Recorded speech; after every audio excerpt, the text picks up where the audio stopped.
ये है Gable hollow. नक्शे पर एक छोटा सा बिंदु जिसे देख पाना मुश्किल है। ये जगह अपलेचियन पहाड़ों में छिपी हुई है, प्रकृति की गोद में। सुबह के कोहरे की तरह यहाँ एकांत छाया रहता है, जो इस शहर को रहस्य के घूंघट में लपेटे रहता है। ये शहर बहुत पुराना है।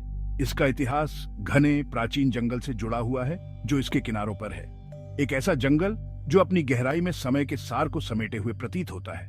जंगल फुसफुसाहट और परछाइयों की जगह थी, जहां दिन के उजाले को भी आने में कठिनाई होती थी। स्थानीय लोग इसे डार्क फॉरेस्ट कहते थे। वे इसके रहस्यों को जानते थे, या कम से कम उन्हें ऐसा लगता था, या यूं कहें कि वे उनसे डरते थे।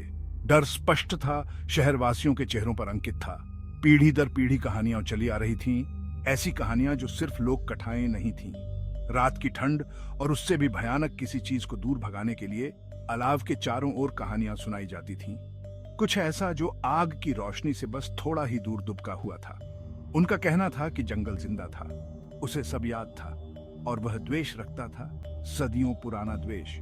पेड़ खुद देखते थे, उनकी उपस्थिति लगभग भावुक थी। समय और मौसम से मुड़ी हुई उनकी गांठदार शाखाएं कंकाल की उंगलियों की तरह फैली हुई थीं, मानो किसी ऐसी चीज को पकड़ने की कोशिश कर रही हो जो बस उनकी पहुंच से बाहर हो। सूरज की रोशनी घने कैनोपी में से मुश्किल से ही आ पाती थी, जिससे जंगल का तल हमेशा गोधूली में डूबा रहता था। एक ऐसी दुनिया जो दिन और रात के बीच फंसी हुई थी। यहाँ तक कि यहाँ की हवा भी अलग महसूस होती थी, नम धरती और सड़न की गंध से भरी हुई, और किसी अनदेखी चीज का वादा, किसी इंतजार की तरह। कुछ ही लोग इसकी गहराई में उतरने की हिम्मत करते थे, और जो जाते भी थे वे अक्सर बेचैनी भरी दास्तान लेकर लौटते थे। जो लोग गए थे उन्होंने अजीब आवाजों की बात सुनाई, बिना हवा के पत्तों की सरसराहट, मानो जंगल खुद रहस्य फुसफुसा रहा हो। हवा में इधर उधर भटकती हुई फुसफुसाहट, ऐसी आवाजें जो कहीं से भी आती हुई लगती थीं और एक साथ हर जगह से आती हुई लगती थीं, और अनदेखी आंखों से देखे जाने का एहसास, ऐसी आंखें जो आपकी हर हरकत को फॉलो करती हुई लगती थी। लेकिन सबसे परेशान करने वाली कहानी, जिसे केवल धीमी आवाज में फुसफुसाया जाता था, वह थी ट्रेंट की। डार्क फॉरेस्ट का दानव ट्रेंट। डार्क फॉरेस्ट का दानव बुरे सपनों की एक शक्ल, एक परछाई जो शहरवासियों के सपनों को आतंकित करती थी। उनका कहना था कि वह कभी इंसान था, लेकिन जंगल ने उसे अपना बना लिया था, उसे किसी और ही चीज में बदल दिया था, कुछ ऐसा जो डरावना और दुष्ट था। उसकी उपस्थिति जंगल की शक्ति का एक निरंतर स्मरण कराती थी, एक ऐसी शक्ति जिसे न तो वश में किया जा सकता था और न ही समझा जा सकता था। और इसलिए गेबल हॉलो के लोग डार्क फॉरेस्ट के साये में रहते थे। उनका जीवन हमेशा के लिए इसके रहस्यों और इसके खतरों से जुड़ा हुआ था। ट्रेंट मांस और खून से पैदा नहीं हुआ था, वह जंगल के क्रोध का ही रूप था। जंगल के सार से निर्मित एक प्राणी।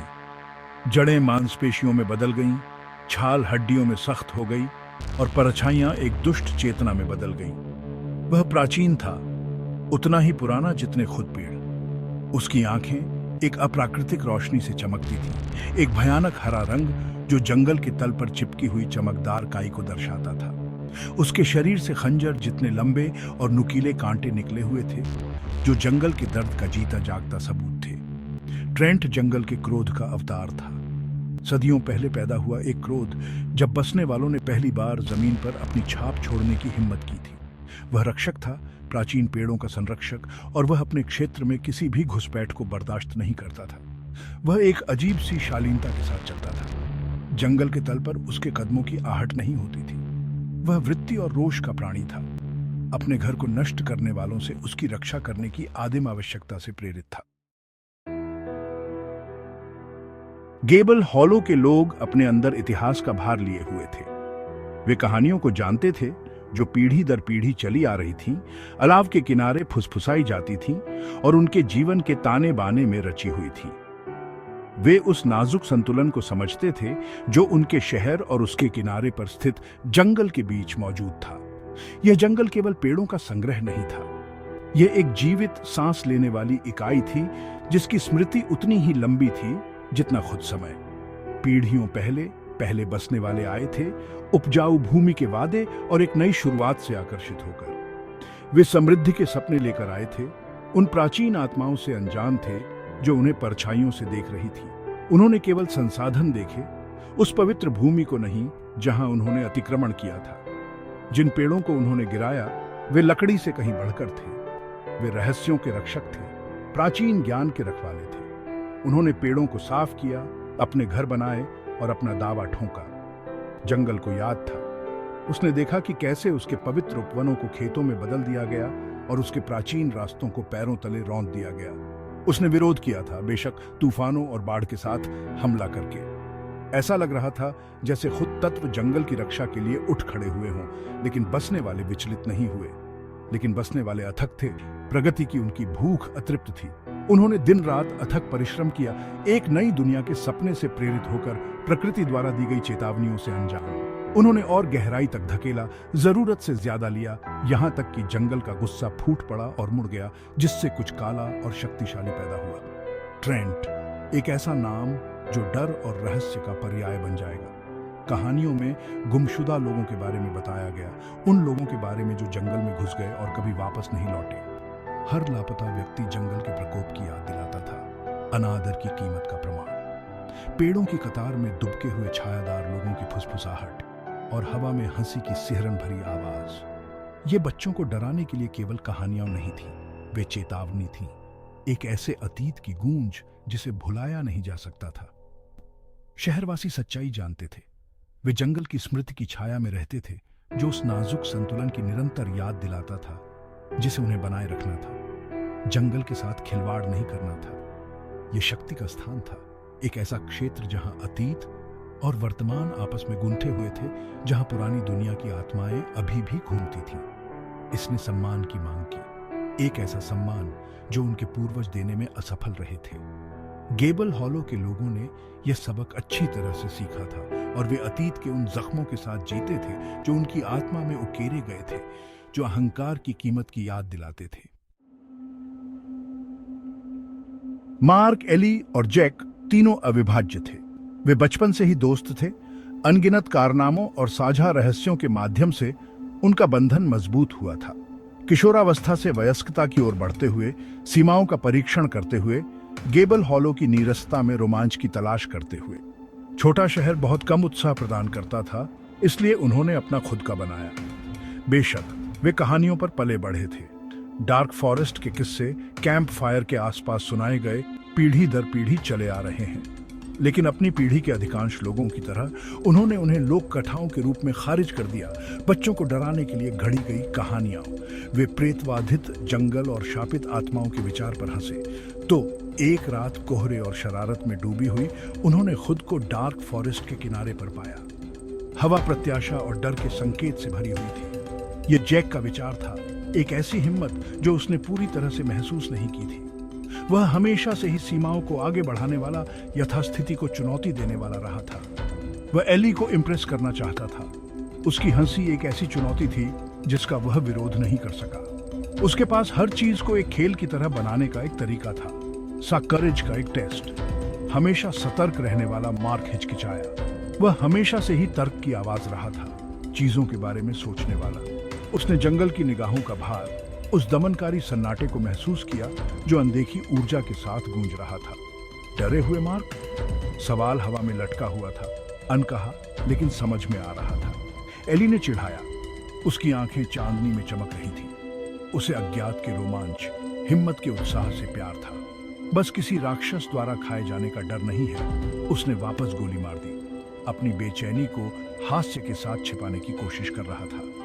उसका दिल उसके सीने में तेज हो रहा था, डर और उत्तेजना का मिश्रण। उसने वापस गोली मार दी। अपनी बेचैनी को हास्य के साथ छिपाने की कोशिश कर रहा था। जंगल उनके सामने अंधेरा और मनहूस था। वे शाखाओं के घूंघट से धक्का देते हुए परछाइयों और फुसफुसाहट की दुनिया में कदम रखते थे। हर कदम गूंजता हुआ लग रहा था। आवाज घने पत्तों से निकल गई। हवा ठंडी हो गई। नम धरती और सड़न की गंध घुटन भरी हो गई। जंगल जीवित लग रहा था, देख रहा था, प्रतीक्षा कर रहा था। ऐसा लग रहा था जैसे जंगल उनके चारों ओर बंद हो रहा है, पेड़ उनकी हर हरकत को देख रहे हैं। उन्होंने एक उपस्थिति महसूस की, कुछ प्राचीन और शक्तिशाली, बस उनकी दृष्टि से परे दुबका हुआ था। वे एक साथ करीब आ गए। उनकी फुसफुसाहट मुश्किल से ही सरसराते पत्तों पर सुनाई दे रही थी। हिम्मत ने उन्हें यहां तक पहुंचाया था, लेकिन अब वे अपने फैसले पर सवाल उठा रहे थे। परछाइयां उनकी दृष्टि की परिधि में घूमती रहीं, ऐसी आकृतियां जो हर नजर के साथ बदलती और बदलती हुई प्रतीत होती थी। जंगल उनके दिमाग से खेल रहा था।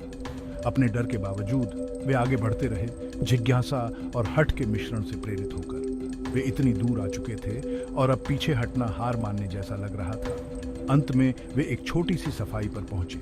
ऊपर चंद्रमा की रोशनी चंदवा से टूट रही थी। वे रुक गए, अपनी सांस पकड़ी। तनाव थोड़ा कम हुआ, लेकिन देखे जाने की भावना उन्हें कभी नहीं छोड़ी।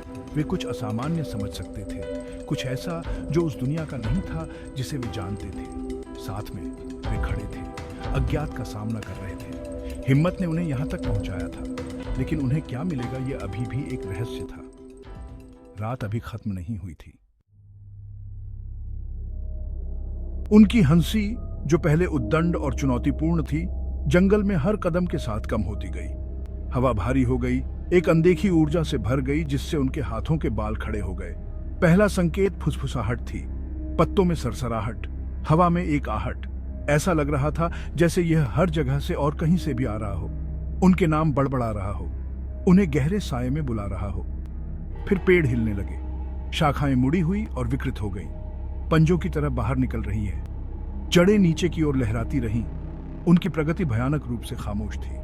उनके पैरों के नीचे जंगल का फर्श लिकता हुआ लग रहा था, मानो धरती खुद ही जीवित हो रही हो। दहशत ने अपनी चपेट में ले लिया। मार्क की पहले की बेचैनी पूर्ण आतंक में बदल गई। यह कोई खेल नहीं था, कहानियां सच थीं। वे कुछ प्राचीन और द्वेषपूर्ण जागृत कर चुके थे और वह उनका शिकार कर रहा था। वे भागे, डर के मारे अंधे होकर वे अंडरग्राउंड से टकराते हुए आगे बढ़े। उनकी हंसी की जगह आतंक की सांसें और उनके दिलों की उन्मत्त धड़कन ने ले ली। ऐसा लग रहा था जैसे जंगल उनके चारों ओर बंद हो रहा है, मुड़ी हुई शाखाओं और उलझी हुई जड़ों की एक भूल भुलैया। फुसफुसाहट पीछा करती रही, तेज होती रही, ताना मारती रही। उनके अपने नाम की आवाज एक मजाकिया मनोरंजन के साथ बोली जाती है जो उन्हें हड्डी तक ठंडा कर देती है। उनके पैरों के नीचे जंगल का फर्श झुकता और हिलता हुआ लग रहा था, उन्हें ट्रिप कर रहा था, उन्हें धीमा कर रहा था। तब उन्होंने उसे देखा। पेड़ों के बीच एक क्षणभंगुर छाया, चमकती हरी आंखों की एक झलक, चांदनी में कांटों की चमक। ट्रेंट।